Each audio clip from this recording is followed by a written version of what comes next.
everybody, in this video I'm going to explain what third-degree price discrimination is, why firms do it, and also the conditions that are necessary to do this. And in a separate video I'm going to draw you some diagrams so that you can illustrate this in the exam. So first of all, price discrimination, third-degree price discrimination, which is quite specific, is where firms charge a different price to customers with different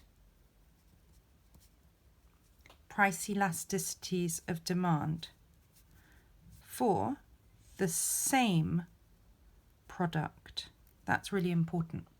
So they're charging different prices to different customers, and these different customers have different PEDs.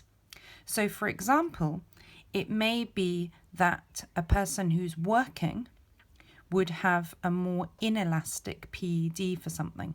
Even if the price is a bit higher, their quantity demanded will stay about the same because they have a higher income. Whereas a student, for example, if the price goes up a bit, they might stop buying it. So their PED would be more elastic. And it must be exactly the same product. So for example, an economy seat on an aeroplane from London to New York City. This would be price discrimination. If you charged for the same seat, you charged one person £500 and another person £1,000. If it was an economy seat had one price and a business class seat had a different price, that would not be third-degree price discrimination because they're different products. It must be the same product. The reason that firms do this is to increase their profits. By charging different prices to different customers for exactly the same product, they can actually end up making more profit than if they charge the same price to everybody.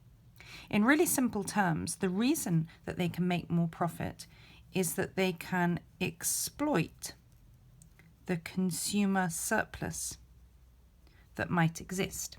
If you just look at this simple diagram here, if you're charging price P to everybody, then we can see that there's consumer surplus of PBA, this triangle here. You know as the seller that there are people who are willing to pay this higher price.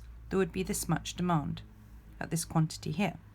So if you can charge a higher price to some people, then you are taking away some of this consumer surplus. And as a business, you're going to be able to make more profit. So they're doing it to increase profits. And there are certain conditions in order to be able to price discriminate. If you don't meet the conditions, it's not going to work as a business. So the first one is that your business has to have some degree of price making power. You need to be able to set your own prices.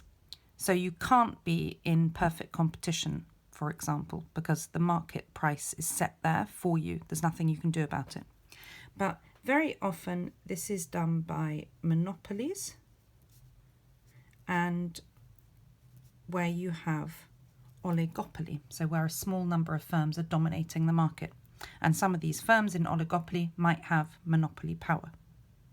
The second thing is that the PED must differ for different customers. Plus, you can identify who's in each group.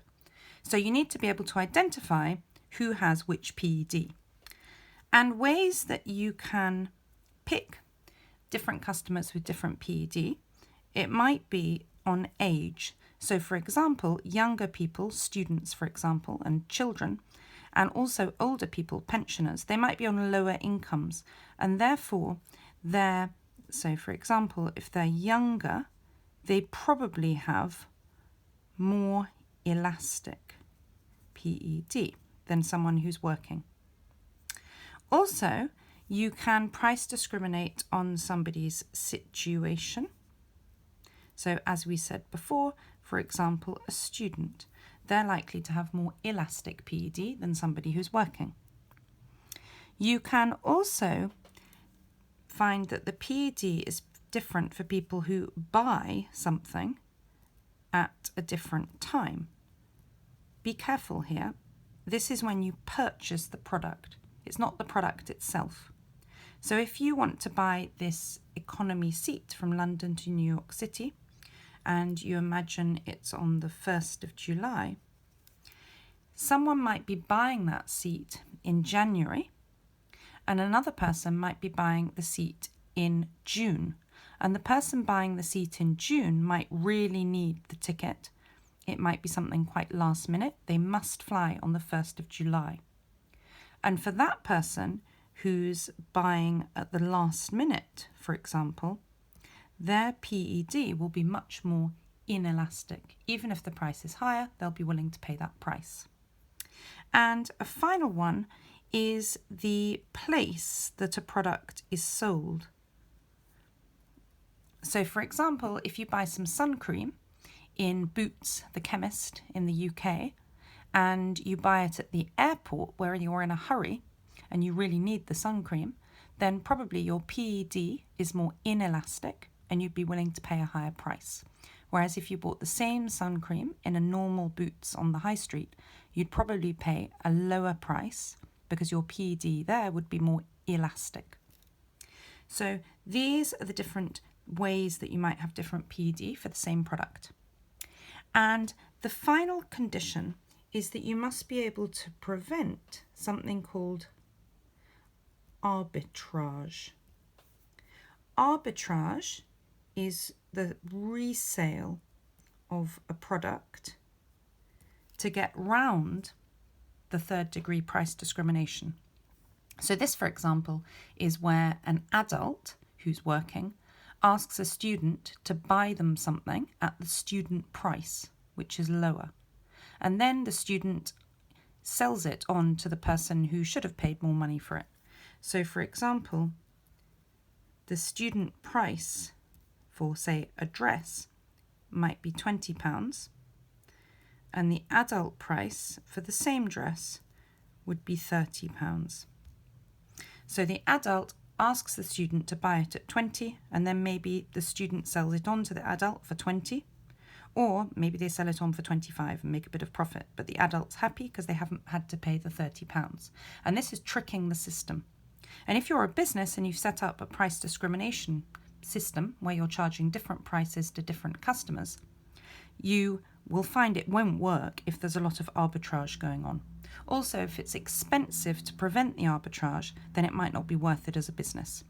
But if you can make the third degree price discrimination work as a business, you should make more profits.